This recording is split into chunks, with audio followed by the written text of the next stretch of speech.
and welcome to Let's Win, where you'll find God-fueled encouragement that will help you live and lead with a victory mindset. Welcome to our first video, our first official message this year, where we've taken a Sunday message and fleshed it out, and we're making it tangible and seeing how it applies to our lives and just making it real this year. And I'm referring specifically to our first message that we've had for this year. It's on the 11th of January 2026. So if you want to hop over to that message and just let it encourage you, you're welcome to do that. Find us at on YouTube on Oasis Revival Ministry.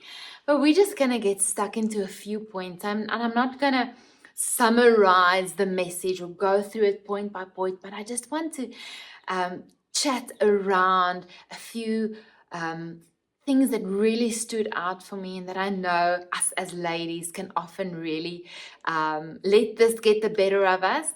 Remember, we are overcoming, we're being victorious, so we're going to get on top of these things.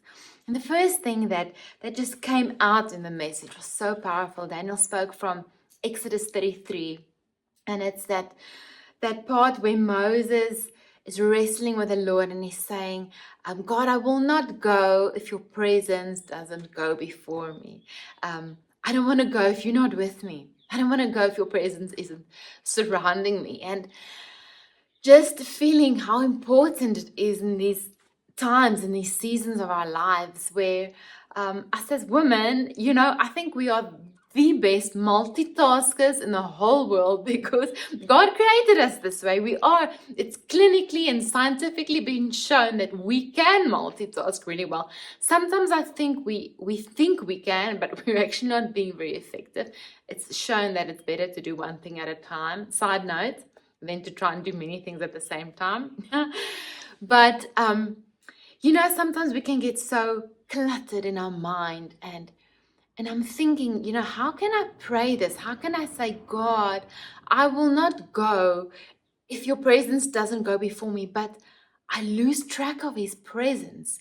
I lose sight of his presence. I lose the sense of his presence throughout the day. How can I say, God, I'm resting in your presence, but I'm not cultivating his presence. I'm not making room for his presence in my life, in my day. So I want to just bring us back to that absolute, vital, important part of our lives. It's his presence.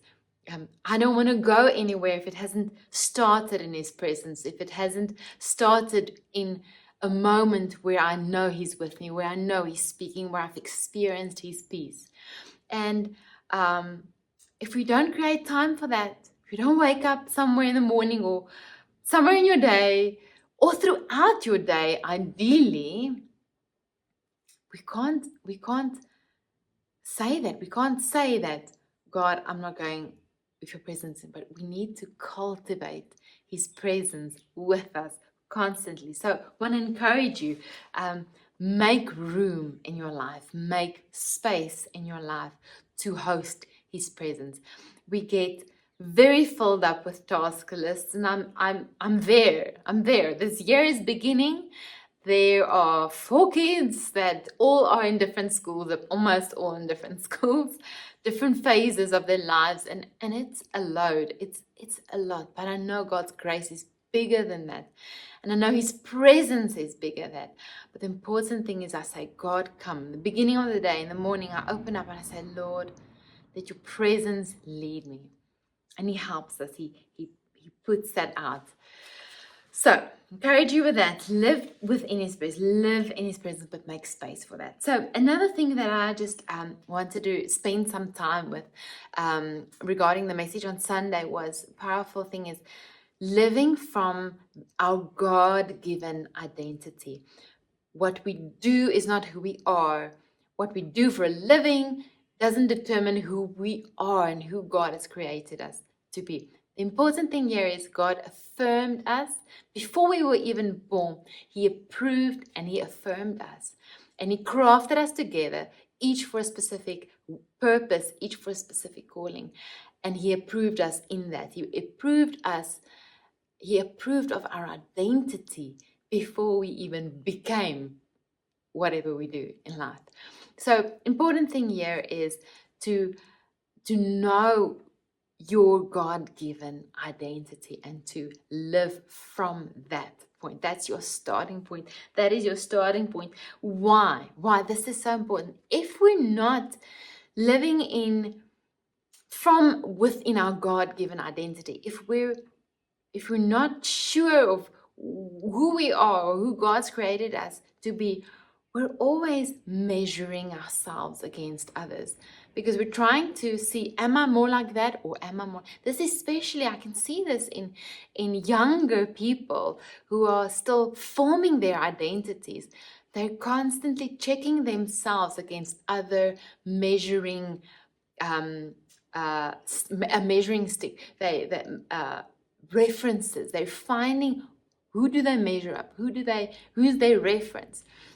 And that's all in part of the normal, natural part of forming an identity. But God comes and he establishes our identity. When our identity is established in God, there's no more striving to be something. There's no more competing to be something else. There's not comparing to others, and there's not wanting of what another has or what another is or has become. Obviously, there's things that motivate and encourage us that we can look at, but a healthy identity established in God says, I know who I am, I know who I'm called to be, and I will run this race with my eyes fixed on his promises for my life. And that's a God-given identity. And I want to share a personal story with this, and it was actually quite a profound moment in my life, and it was a recent one, and not in my forming years. So a while back, I really struggled with a lot of, my mind is very busy. This is just how I'm put together. My mind is very active. I'm an ideator. We did the thing called strength finders, and one of my strengths was ideation, but sometimes it really takes over in my life, and I find myself really just going crazy in my mind. And I took it to the Lord. I said, I don't want to be like this. I just want to settle. I just want to have peace in my mind. And I'm often constantly trying to be more, do more. And I took it to the Lord and I said, Lord, is this an identity struggle? Where does it come from? And the Lord actually affirmed my identity in this. And he said, I've made you to carry a lot. I've made you to be able to carry a lot. And he affirmed that which I was feeling. It's like he said, I've put you together with the ability to see, ideate, and carry.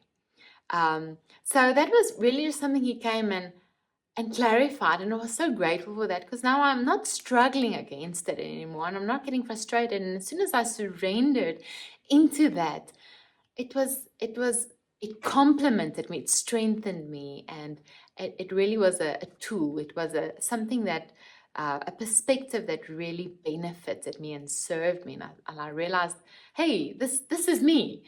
And there was no more fighting and striving against it. So the Lord can really come and reveal something about your identity, and he can show you why he made you in this way, and you'll find the striving ceases, the struggle ceases. So I encourage you, go sit with the Lord and find out what is your God-given identity, and let that always be your starting point. All right, then the last thing that I felt to highlight out of this week's message that can help us as ladies and help us in our families is that I'm quoting him, Daniel, and he said, don't build a future reality on past experiences. Don't build future reality on past experiences. And this comes out of Ephesians 4 verse 23, which was all about renewing our mind. Now God comes and he renews our mind daily. He renews our mind daily. That means every day there's something new, and every day we're walking forward, not looking backwards. focused on God's promises ahead. And what this does is it creates a moment where we trust God for what is to come. If you go back to one of our December message, it was so encouraging. And it was just a word given to us where the Lord encouraged us to, Daniel spoke about it was just before Christmas. I encourage you to go look. He spoke about where the Israelites moved across the Jordan River, but the Lord warned them. He said, don't come too close, because I'm taking you on a new way. I'm taking you on a new journey, which you haven't been before. Because if you come too close, you'll sort of just preempt what's going to happen next. You're not going to have to, because you would think you've been there before. Preempting, like, oh, I know what's coming, and you're not looking where God is going. So this year and this season, and wherever you're at, let God guide you absolutely 100%. Don't think you know where He's going. Don't think you know where He's taking you. But focus completely on Him, not on what you think is going to happen, or what you think is going to come, or what has happened in the past. It's that thing of staying renewed with the Lord, staying fresh in the Lord's presence.